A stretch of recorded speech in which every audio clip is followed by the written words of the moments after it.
So I know none of you have to take a break. If you want to stand up and leave, it's all right with me.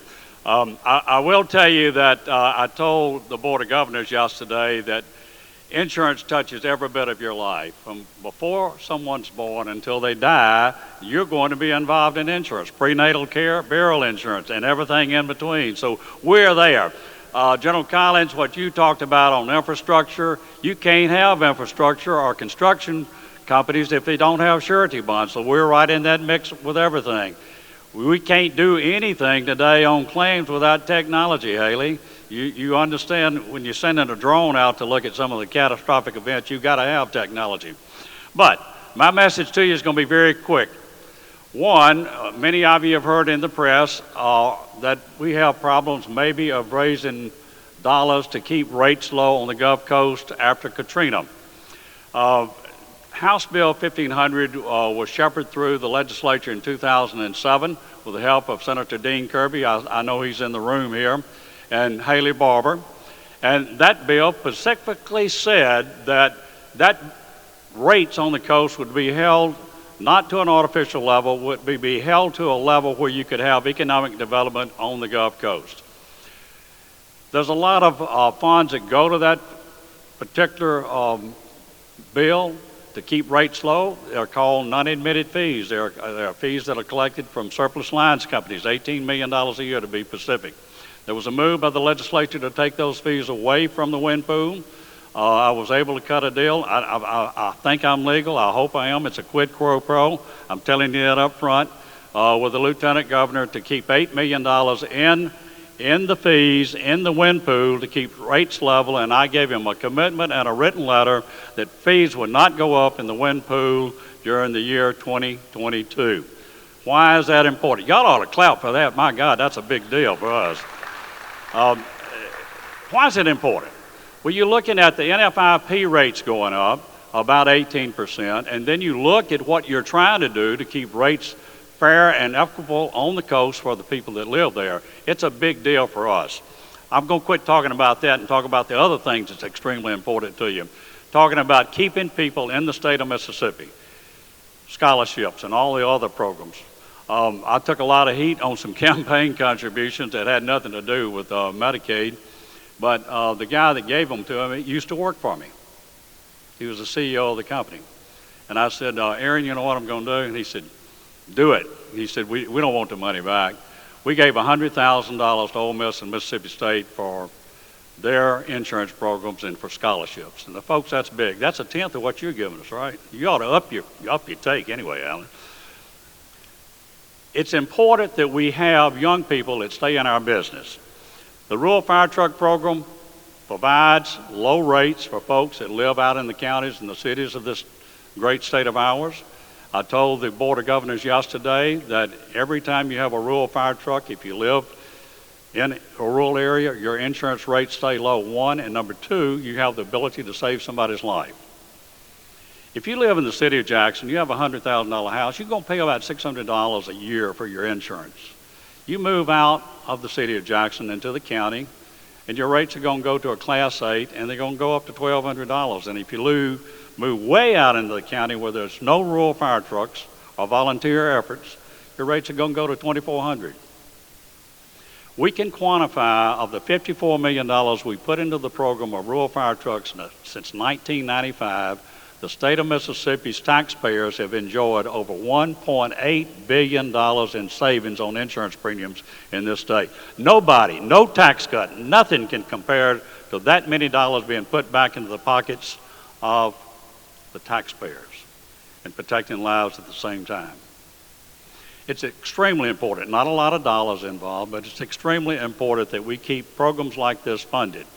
Because if you don't, you know where the money's going to come from? The cities and the counties have got to raise their millage, and that's not good when we're talking about tax cuts. I'm normally not in the fray on tax cuts, but I do want to say this. I certainly support a tax cut for the great state of Mississippi, and I am in the speaker's corner when we talk about trying to cut taxes. I'm in the lieutenant's corner on it. How they do it is up to them, but we do need some tax cuts and relief for our great citizens in the state of Mississippi. Very quickly, we have an EMT bill working through in cooperation with the community colleges. that will allow us to continue training emergency medical technicians and paramedics.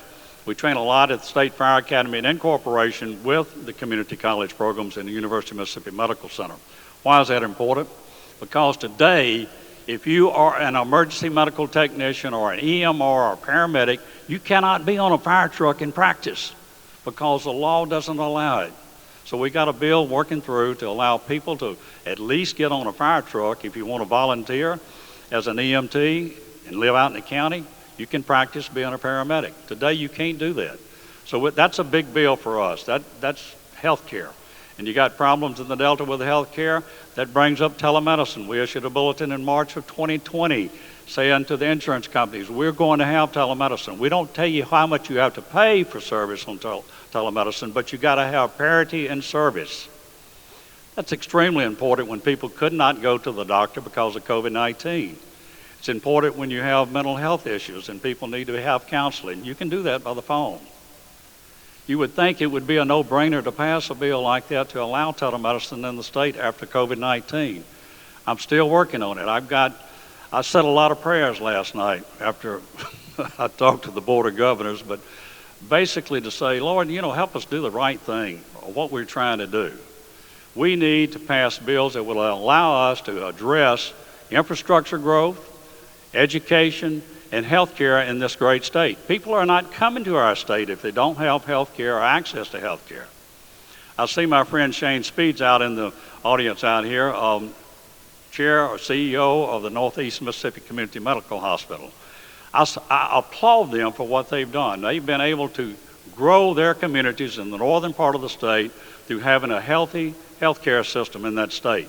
We need that not only in Tupelo and North Mississippi, we need it in every sector of the state of Mississippi. We cannot afford not to have quality health care. And I said quality, not quantity, quality health care in this state.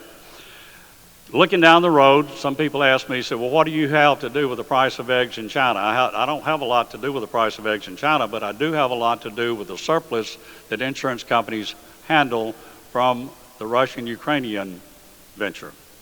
We're going to have to look, and I will go back today and look at, we may have to outlaw the use of, not outlaw, but prohibit the use of cryptocurrencies in their surplus because you can't quantify it. We may have to say, and I will probably do this, I'm just telling you up front, we will prohibit the use of international call centers to answer questions on Medicare and other insurance issues. It's something we've got to do to protect the data in this country due to what we are seeing with cybersecurity. And we will do a lot of other things to try to at least negate the negative effect of what's going on between the Russians and the Ukrainians today. Now, I have children, grandchildren in Kazakhstan with the Foreign Service, so I'm pretty close to the problem that's there. I don't normally talk about that, but I would tell you it's a lot more serious to our democracy than we will ever know. Thank y'all for letting me serve as your insurance commissioner. I truly love my job. God bless you in the great state of Mississippi.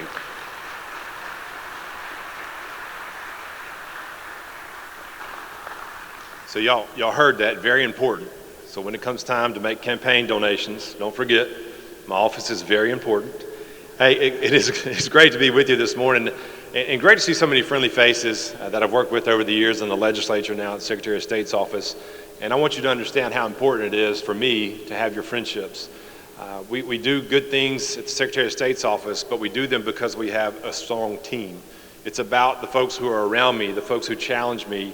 And every interview we had coming into office, I told every one of them, I don't want yes men, I don't want yes women. I want folks who would challenge us to make sure we're making the right decision to do the right thing for Mississippi. This isn't about me, it's about us. And I take that same approach to governing here in the state of Mississippi. You're the ones who know your communities best. You're the ones who know what we need the best. So I need your help. And many of you have heard about our initiative, Tackle the Tape. It's one that I'm really proud of. We launched it back in 2020. We had several calls from DC, one of them being from the White House. They heard about Tackle the Tape, and the former administration talked a lot about cutting regulations and why that's good for businesses. You saw that with our economy, the economy taking off because regulations hurt businesses. And so we launched the Tackle the Tape initiative, and we're able to talk about that across the country, what Mississippi was doing to cut the regulatory burden here in our state. But one of the things I want to tell you about is I need your help with that. when we built our website, and if you go to the Secretary of State's website, you can click on Tackle the Tape. So when you see regulations, when you see ordinances, when you see statutes, whatever it is that's bad for your business, I hope you'll tell us about it. I can't do it alone. In Mississippi, we've got over 118,000 regulations on the books. So it's tough to tackle every one of those. And we don't have to tackle all of them. I'm not anti-regulation. If it's a smart regulation, if it's narrowly tailored for a public health benefit, if it's good regulation, that's okay. But when it's regulations that don't make sense, that are harmful for our businesses, I hope that you will help me to understand those, to make sure that, hey, let's tackle those. So we've got a couple of stories that I love to talk about, really, that's happened across the state. One of them is in Tupelo. And so you may remember, there's a group up there now that came to Tupelo, and basically they were putting a program together where if you were selling a used car, you could sell it to our dealerships, and dealerships were having problems with their inventory. They couldn't get used cars. So this guy comes in and he says, look, I got this great idea, but I need some help. I'm having an issue with the Department of Revenue. And if the Department of Revenue's here, I love you guys, you are wonderful. But I'm having an issue with the Department of Revenue, and I need some help. And so I said, okay, fine. What's going on? And so he said, look, there's this form on the website that we're trying to use, and basically DOR is telling us you can't use that form, even though they're the ones publishing it and telling us that's what you're supposed to use. So I called Chris, and Chris is fantastic, and we were able to kind of talk through this issue, but didn't really move the ball.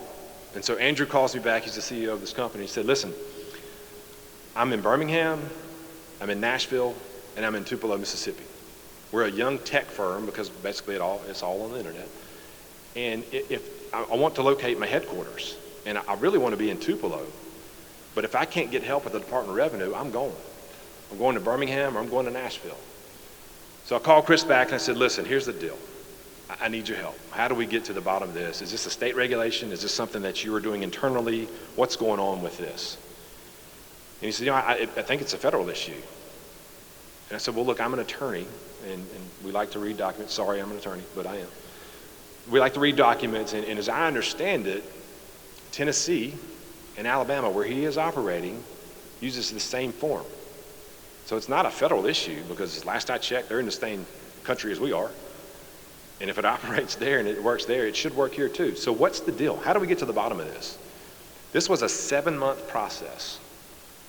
6 months into it, Andrew calls and says, listen, man, I'm gone. I said, no. Pump the brakes, give me one more chance. And so we went back to DOR. Long story short, they allowed that form. It's a proper form, and they're allowing it to function. Andrew calls back about a few months later, and he says, did you see the announcement from MDA? I said, no, what's going on? He said, man, we are locating in Tupelo, Mississippi. It's about 50 jobs with an average salary of about $60,000. Folks, that was gone to Birmingham or Nashville had Andrew not had an advocate at the Secretary of State's office. That's the power of cutting through red tape. That's the power of cutting the regulatory burden. And that's where I need your help. The more of these younger CEOs and companies and new things that are coming to Mississippi, the better for us to keep our students here. So with your help, we can do that. One of the other things that we've tried to do, I was just at Siemens about 2 weeks ago and kind of learning about their business, what they do here. Mississippi, we do a terrible job of being confident, of understanding the great things that we have here. So I think one of the reasons, and I actually asked a group of young leaders this morning, are you going to stay in Mississippi or are you going to leave? And if you're going to leave, why? And the common answer always is, there's just a lack of opportunity. And so one of the things that I've learned is, we don't even know what we do here. How do we tell those stories? And so we tell those stories by me coming to your company, learning what you do. So then when I'm on the road talking to schools, I can tell folks about, hey, did you know we make the only shoulder-fired rocket in the country right here in Mississippi? I didn't know that, and I was in the legislature for 3 terms. How do our children know that? Of course they don't know that. How many of you knew that? Probably not a whole lot of you. It's a secret. You knew that, General. Of course you knew it. When I found this place, by the way, I was going up 45, I was on a campaign trail, and I saw this bunker over there. I was like, what in the world is that? And someone told me, and so I went and visited it, learned all about it. And so now I can tell our children across the state, my daughters, hey, you can go build a rocket that you shoot from your shoulder. It's pretty cool. Did you know we're doing that in Mississippi? But that's the key, making sure we're telling our children there is opportunity here. And I told every one of those children this morning, students, excuse me, young leaders, before you leave Mississippi, will you please call me? And you tell me what you want to do. And I will tell you the opportunities that are here. That's what we've got to do. Have confidence in ourselves. Have faith in Mississippi. We've got so many bright leaders here. We just hear this national narrative, and sometimes we just kind of start to believe it. That's not who we are. Mississippi's brilliant. We're bright. It is a perfect time to be in Mississippi. So y'all help me with Tackle the Tape. Help me with your stories. Invite me to your places of business so I can learn about your story and help tell others about it. We're going to keep our best and brightest here. I'm committed to that. I'm committed to helping you cut the regulatory burden. Thank you for what you do for our state. God bless you, and let me know when I can help.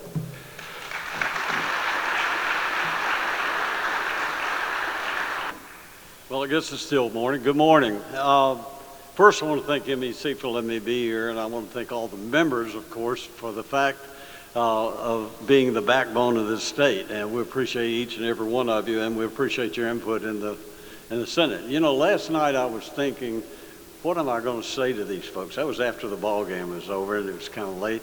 And I thought about a minister from the Delta back probably 15 years ago that did our invocation for us in the Senate. And his story went like this. I'd like to share it. And it kind of tells you like what being a senator is really like. So anyway, he says, once as Jesus walked down the streets of Galilee, he saw, as he came up on a corner, he saw a young man sitting on the corner that was crying. He looked, and there was some friends around him, and they were all crying.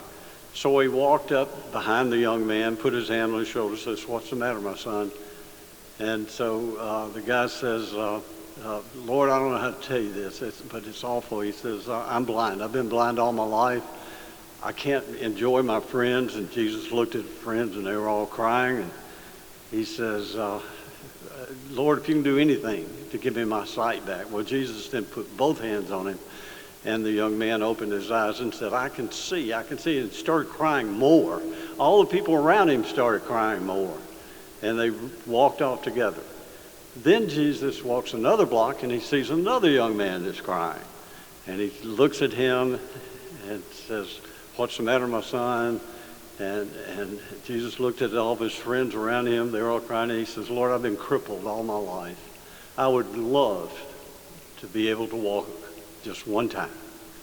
Jesus puts his hand on his shoulder and says, "Stand up." And he did. And he started running in place and doing side straddle hops, if any of you guys know what that is. And I'm sure you do. And he started just crying more and more, and all the people around him cried, and they jogged off together. Jesus walks another block. He sees another young man. Well, this one wasn't so young, actually. And he sees him, and he's crying, but he's sitting by himself. He doesn't have any friends. And he looks at the guy and says, "What's the matter, my son? What's the problem?" He said, "Lord, I'm a state senator in Mississippi." Jesus looked at him, walked around in front of him, sat down beside him, and cried with him. And I have never forgotten that story, because this time of year is almost crying time for us in the legislature. It's a very difficult time. But no matter what happens, we're going to work it out. I don't know if it'll take a special session or what, but any problems that we have, any bills that you want passed, if they're going to pass, if they don't pass, don't be too alarmed, but they will, I feel sure. So you guys only bring good information to the Senate. You know, when the senator comes up with a great idea, about 1 out of 1,000 was his idea. It was a constituent's idea. It was some business idea. It was some association idea. It's not our ideas. We'd all like to let you know that how smart we really are. The fact we depend on you to lead us in the right direction. And the good senators all, and I'm sure House members as well, do listen to people like you. Otherwise, they won't be there very long. This session, we've embraced some major issues already, and such things, of course, that we hear every day is teacher pay, teacher assistant pay, which we've added onto our bill. and we're going to give them a pay raise. There's no doubt about it. What it's going to be, you know, it's amazing. The House bill and Senate bill, we're fighting over this thing, and what's amazing about it, it's almost exactly alike. So I don't really understand what the problem is, but that will be worked out, I feel sure. You know, of course, tax reform, I'm not going to steal thunder from the Lieutenant Governor that's going to speak after a while. May want to speak on that. I haven't talked to him about what he's going to speak on. But we just have a difference of opinion. Hopefully we'll be able to work something out there. But we've already done some IHL bonds to help our universities and sent them over to the House. And of course we passed some very important general bills. Another really important part of this session is redistricting. Of course, we've already done the Congressional Redistricting. We've done a bill that we thought was very fair to everyone, the congressmen and all their constituents, and fair to Mississippi. And I think it is a really good bill. We tried to follow all the guidelines, the federal guidelines and every other guideline that we have thrown upon us. And we passed that, and the governor signed it. It's already being challenged, but I can assure you I feel very confident we'll win in court on that because of the fact that we went by all the guidelines and did everything that we were supposed to do. Now we're in the process of actually doing the legislative reapportionment or redistricting. I did not volunteer to be chairman of that, but I am the chairman.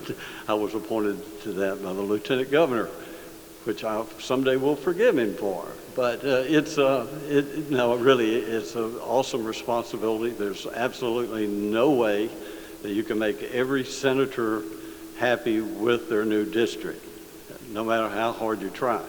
Of the map that we're working on, I mean, I don't even like my district, if you want to know the truth about it. But when you lose 65,000 people plus out of the Delta, and the state loses 6,000 overall, you say, how's that possible? Well, a lot of the people in the Delta did not move out of Mississippi. What they did is move on the east side of I-55, and they moved up north. Well, it's not like when they say we lost 65,000 people, you panic. We still have most all of those people. They're just they've relocated, let's put it that way. A lot to DeSoto County. The three major growth areas in this state right now on the census is DeSoto County, Rankin, South Madison, and Harrison County. And of course all the coast counties are growing. I think the largest growth probably was which surprised me, Rankin County. We've had quite a bit of growth, and that's because it's not set in one little area. It's spread county-wide. So, but anyway, we're working on that. We have this past year, we had 9 hearings all over the state. Matter of fact, I have some of the towns we went to, it was joint hearings on congressional and legislative districting. And we went to Meridian, Tupelo, Senatobia, Itta-Bena, Natchez, Gulfport, Jackson, Hattiesburg. So we had hearings there.